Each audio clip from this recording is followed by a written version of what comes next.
Episode 4 starts with Jake 2.0, Aiden, crying, devastated for losing both James and Lake, and for not having any more friends left in the game. Luckily for him though, therapist Tess comes to his rescue, and with just a few words of encouragement, she instantly gets him to believe in himself again. It was that easy. So either Aiden was exaggerating a bit and didn't have any real issues, or Tess is an amazing therapist. Although, jokes aside, I do like to think the motivational quotes she used with Aiden are the same ones her therapist told her back in the day. However, even though the purpose of this scene was probably to make us empathize with the guy and all, I still find him super boring as a character. He says he wants to win this game, but hasn't done anything to prove how motivated he is, or just done anything noteworthy at all for that matter. He's currently just a plot device to stir up some drama between Jake and Tom, so why should I root or care for him?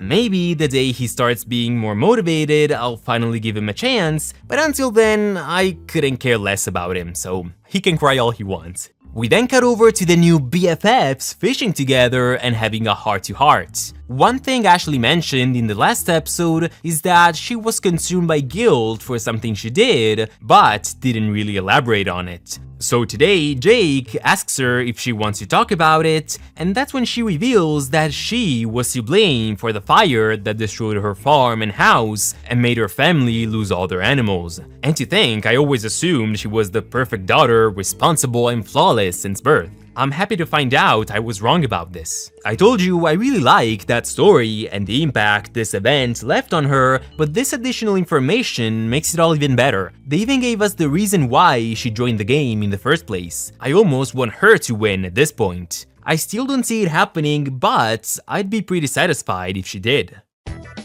Then we see Miriam sharing her wisdom with Rhea and trying to make her understand how dumb it is of her to push away the only person who likes and believes in her. But at this point, this story is starting to get a little repetitive. Yes, Rhea is selfish and pushing Connor away is a mistake, we know this, so move the story along now. Nothing changed since the last episode, so why are we still talking about this? At this point, the gist is always the same for Rhea and Connor, Hunter and Allie, Tom and Jake, Gret and Yul. It feels like these stories are meant to go somewhere, but not just yet, so the writers are stalling and waiting for the right moment to come. In some cases, waiting for the merge to happen. In fact, right after that, we have the usual therapy session between Alec and Connor, where they discuss the same topic they've already discussed last episode. So at this point, they could have just merged these two conversations into a single but longer one. That would have made the whole exchange much more effective and less repetitive. But nonetheless, this time we find out that Alec simply just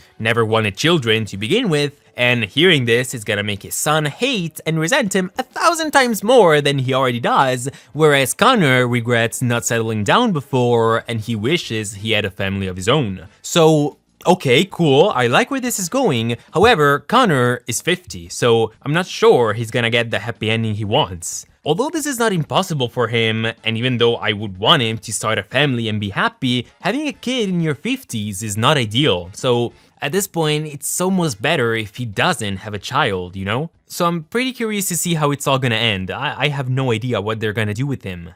The highlight of the episode, however, is the Villains Alliance proposed by Alec, and he just scored some pretty big points in my book for that. He suggests that he, Yul, Gret, and Rhea work together with Ellie and Fiore to sabotage and turn the good guys against each other so that they can make it to the final 6 together like a big, dysfunctional, villainous family. And this is probably the smartest thing he could have done. Finally, he came up with a scheme on his own. The Alec Independence arc is finally here, let's go! Since we're talking about extremely strong players, this alliance can potentially take them very far, but realistically speaking, it's a ticking time bomb, and literally no one can trust the others. So even though I can see someone like Gret staying loyal to it, it's just a matter of time before someone else betrays it. It's just a matter of who's gonna do it first, and my money's on Yul. Because she was eavesdropping on their conversation, Miriam decides to confront Alec and threatens to expose his alliance unless he promises to protect Jake and herself. The old lady ain't dumb.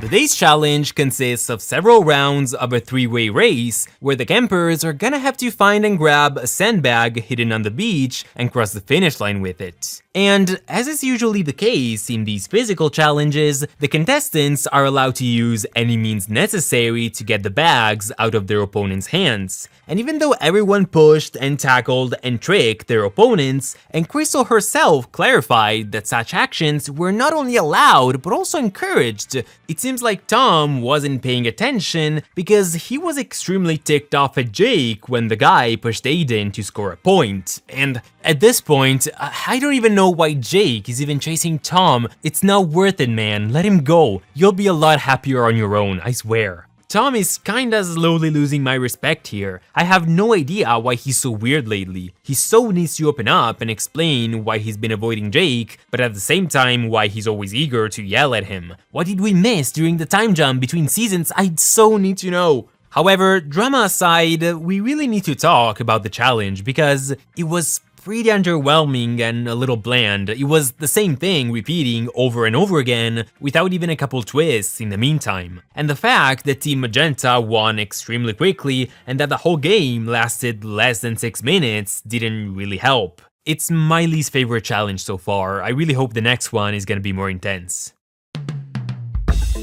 In the end though, Alec decides to throw the challenge so that he can both gain Ellie's trust and at the same time get a chance to eliminate Miriam. But because it was pretty obvious he threw the challenge, Miriam decides to expose him and turn his alliance against him. And even though she made some pretty good points, she didn't seem to be able to convince the others to vote for Alec. In fact, with 4 votes against her, Miriam is the 3rd boot of the season. So I believe this is how the voting went down, because we do know who Connor and Miriam voted for, and it's implied that both Yol and Alec also voted for Miriam, and then I was kinda forced to analyze the handwriting of these votes to try to understand who voted for who, and judging from the font/handwriting, it seems it was Gret who voted for Yol, meaning the unread vote was Ria's. So I guess Gret may be more relaxed this season, but she isn't dumb. It's clear Yol is treating her extremely poorly, so I can see why she would vote for him.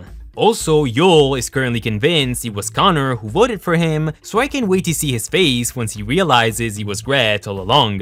Hopefully, the Gret and Yol storyline is finally gonna go somewhere now. And I mean, it's been 4 episodes and Gret still hasn't gotten the spotlight yet, so it's about time she turns things around and takes matters into her own hands. I can wait to see that. As for Miriam, this is not exactly how I wanted her to go, even though I'm glad she went home while trying to help Jake, but I was kinda hoping she would put up a bigger and more intense fight against Alec's alliance. However, I'm pretty happy she was an early boot, and the best part is that even if she got played and backstabbed by Alec, she still leaves on a high note, holding her head high the entire time. I loved how confident she was, saying things like, "So, this is how it feels to be voted out. See you next time."